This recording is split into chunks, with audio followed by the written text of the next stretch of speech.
Deməli, sual belədir ki, ölüm qorxusu insanın həyatında hansı maneələr yaradır və bu maneələr insanda hansı xüsusiyyətləri aktivləşdirir?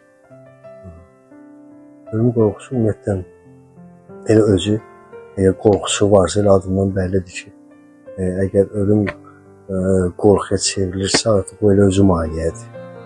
İnsanın yaşamı üçün maneədir və müxtəlif xüsusiyyətlər aktivləşdirir ki, biz onların bir barəsində danışa bilərik ki, egoist sözü ilə ölüm sözü fərqli sözlər olsalar da belə, yəni insan beynində görülsəsin deyə heç uyğunluğu olmasa da belə, amma ölüm qorxusunun birbaşa egoistliyə səbəb olması qaçılmaz olur.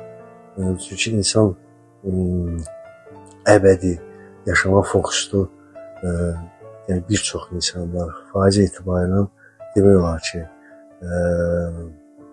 %90% insanın ölüm qorxusu ki var. O ölüm qorxusu onlarda o xüsusiyyətləri aktivləşdirir ki, o insanda ki, o insan məsələn onlardan biri də deyir ki, egoist bir varlığa çevrilə bilir, amma çevrildiyindən də xəbəri olmur. Çünki zaten o ölüm qorxusu ilə egoistlik müqayisədə insanın diri qalması üçün egoistlik daha aktiv fəaliyyət göstərir. Niyə? Çünki insan özü buna icazə verir. İnsan ona icazə verir ki, özü bilmədən, tam mexaniki icazə verir ki, insan çevrilir egoist bir varlığa. Yəni, hər şeyin yaxşısını və yaxud da ki, hər halda fərq eləməz və ona xeyir edən bir şeyləri ancaq özü üçün toplamaqla məşğul olar. Başqalarının ondan hətta o topladığı bir şeydən, istəyir mənəvi, istəyir maddi bir şeylərdən nəsə bir hədiyyə də eləsə belə, yenə onu da egoistliklə eləyəcək. Yəni, orada yenə görsənmək olacaq. Maksimum diri qalmağa fokuslu olduğu üçün, yəni deyirəm ki, söhbət şuurdan getmir, söhbət insanın daxili aləmindən gedir, şuuraltısına gedir ki, insan şuuraltı mexaniki, yəni hərəkətdə olur və fərqində olmur. Yəni, o bilmir ki, bu ölüm qorxusuna əsasən onda aktivləşib baş qaldırıb və o egoistlik də onun nəinki o insanın özünə və ətrafına elə bir məlumat otuzdurur ki, bu məlumat başqalarına, yenə də deyirəm, özünə zərərdən başqa bir şey gətirmir. Çünki insanın izzət dayıcılığı qaçması, elə onun egoistliyindən irəli gəlir, insanın deyir ki, hansısa bir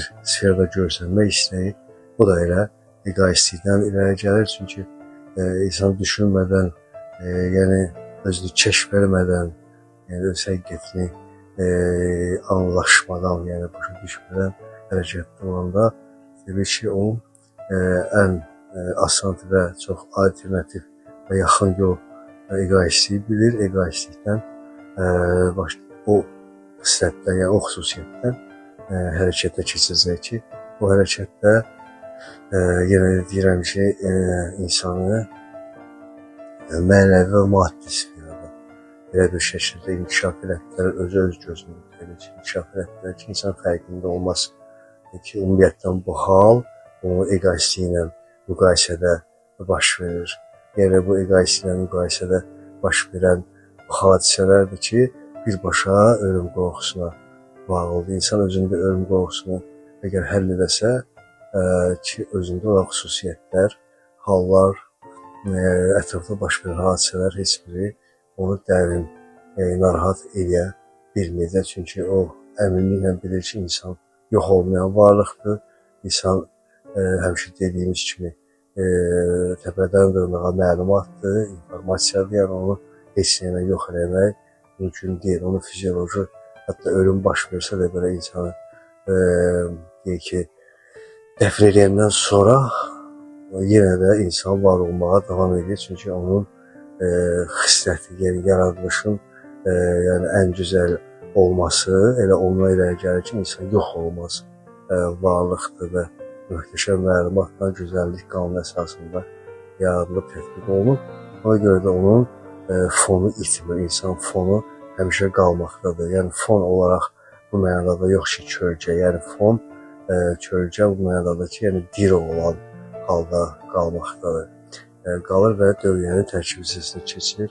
əbədiyyat da buradan başlayır. Yəni insan bunun fərqində olsa və bu istiqamətdə düşünsə ki, insan əbədi bir varlıqdır və əbədilik ona nəinki maksimum azadlıq ürəyi istədiyini eləməyə şöl eləyər, yox, daha da onu düşünməyə vadar eləyər, çünki əbədiyyatın düşüncəsi özü də əbədi və sonsuz olur.